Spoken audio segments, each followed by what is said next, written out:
Le 22 septembre dernier, Ousmane Dembélé a remporté le Ballon d'Or, après une saison individuelle et collective historique, à l'issue de laquelle il a remporté 5 trophées avec son club, le Paris Saint-Germain, dont la première Ligue des Champions de l'histoire.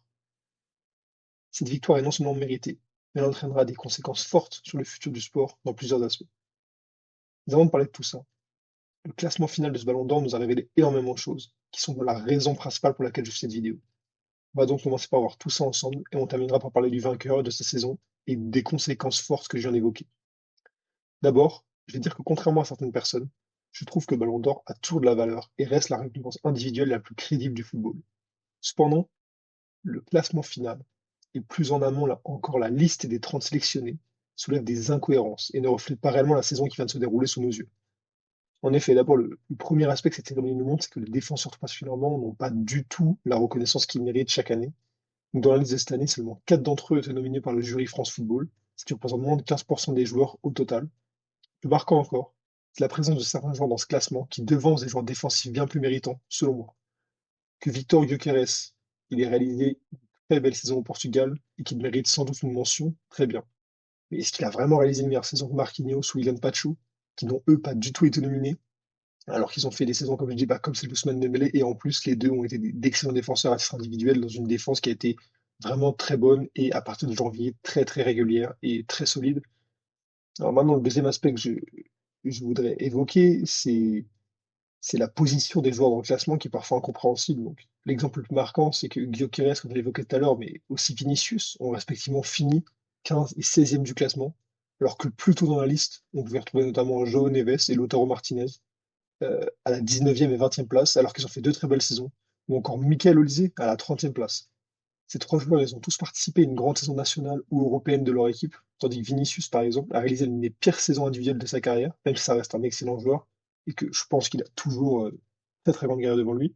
Mais en plus de ça, c'était au cœur d'une très mauvaise saison collective du Real de Madrid, par exemple, donc c'est dur. Et puis, surtout, je reviens sur les défenseurs rapidement, mais eux, ils sont vraiment vraiment désavantagés parce que, par exemple, les gardiens, tout le monde disait, ouais, ils peuvent pas gagner le Ballon d'Or, etc. Mais, par exemple, Neuer en 2014 l'a pas gagné, Buffon en 2006 l'a pas gagné. Ils se disaient, mais comment quelqu'un va le gagner? Et donc, ils ont créé le trophée Yashin au Ballon d'Or, qui est un peu ce qui compense les gardiens de pouvoir finalement jamais gagner le Ballon d'Or, puisqu'il y aura toujours des attaquants devant eux. Donc voilà, alors les défenseurs, ils ont rien, ils ont zéro reconnaissance, et les milieux, les attaquants vont prendre tous les Ballons d'Or dans les années à venir. Euh, pour revenir sur Olysée également, notamment, il a fini dernier du classement avec seulement 4 points pris, et ça révèle une autre chose importante, c'est que le système de vote, en fait, il est inadapté pour un top 30. En fait, les 100 journalistes qui votent pour le Ballon d'Or, ils votent qu'un top 10 à points dégressifs attribués.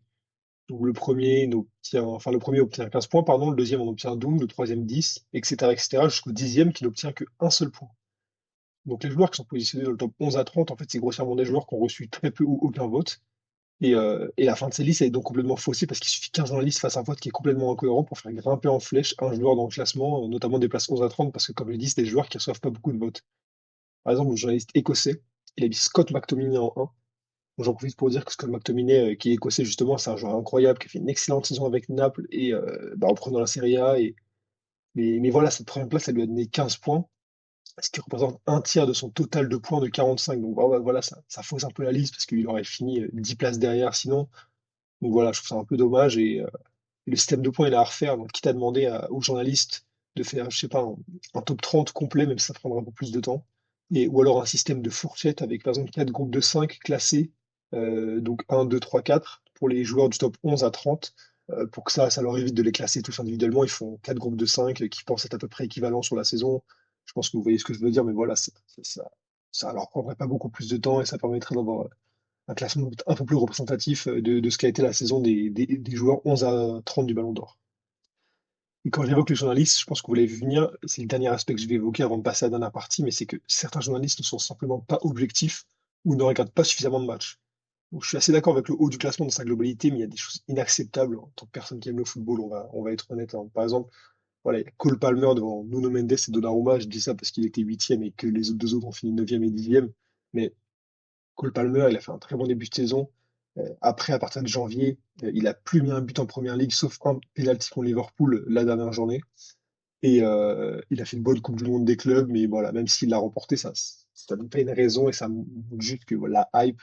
Et la popularité médiatique, entre guillemets, elle joue une part beaucoup trop grande dans ce trophée et que les journalistes sont trop influencés par ça et par les réseaux sociaux, je pense.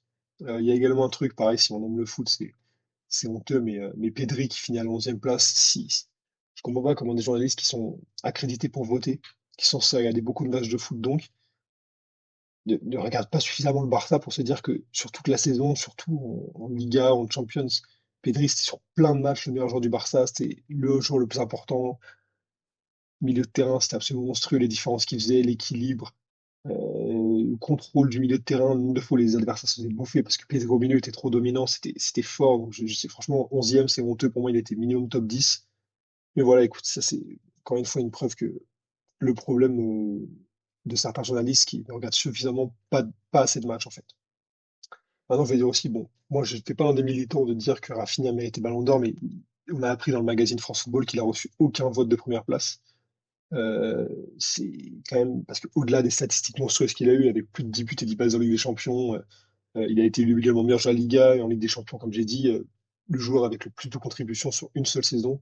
Donc c'est absolument monstrueux. Et au-delà de ça, la peur qu'il mettait dans les yeux des adversaires, la pression qu'il mettait sur la profondeur adverse, quand il devait faire reculer les blocs, et du coup ça laissait tellement d'espace du coup à Pedri, à Yamal, du coup qui a fini deuxième. Mais voilà, pour moi, Rafinha, il méritait le top 3 mais bon, c'est comme ça, c'est encore dommage. Après, bon, pour cette célébration horrible, surtout avec son attel, c'est un peu mérité quand même, parce qu'il faudrait qu'il me change ça, c'est atroce. Bref.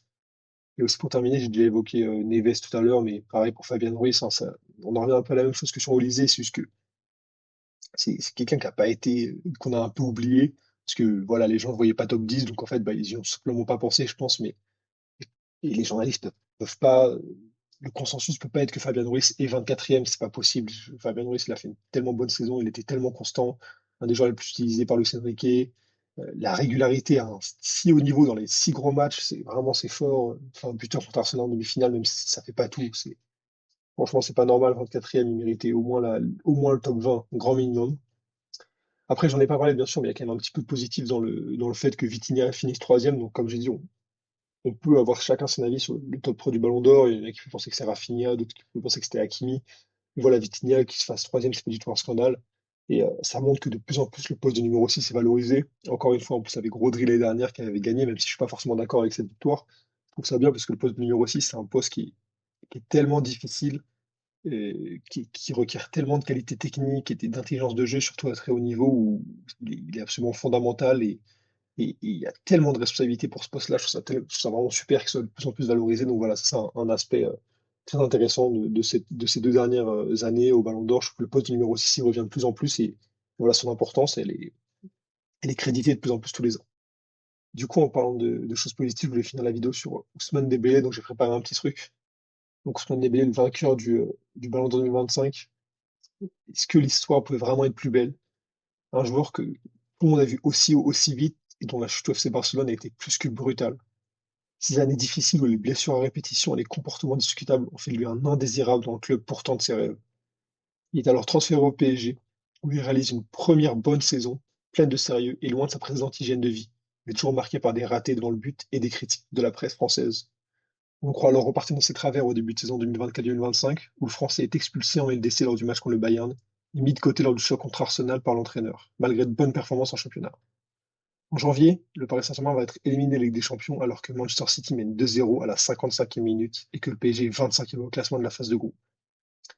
Dembélé vient de rentrer et c'est dans ce moment critique qu'enfin, après toutes ces années de galère et de combat, il entame la marche en avant vers le succès qui lui a toujours été promis.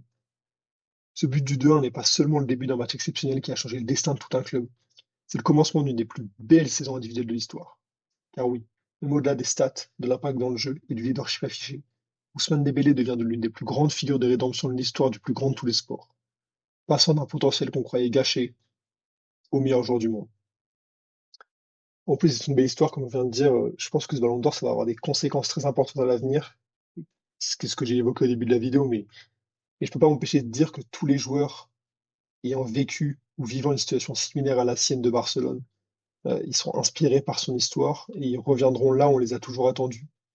Donc c'était des joueurs à qui on a promis de grandes choses. Là, j'ai mis quelques exemples, voilà, qui n'ont pas encore réussi à les accomplir. Donc peut-être tout ça, c'est une fantaisie, mais moi, j'aime y croire et je pense que ça serait une belle chose et je suis quasiment convaincu que Dembélé et son histoire vont inspirer tellement de joueurs à se remettre vers l'avant et à revenir au sommet là où on les attendait, comme j'ai dit. Donc voilà.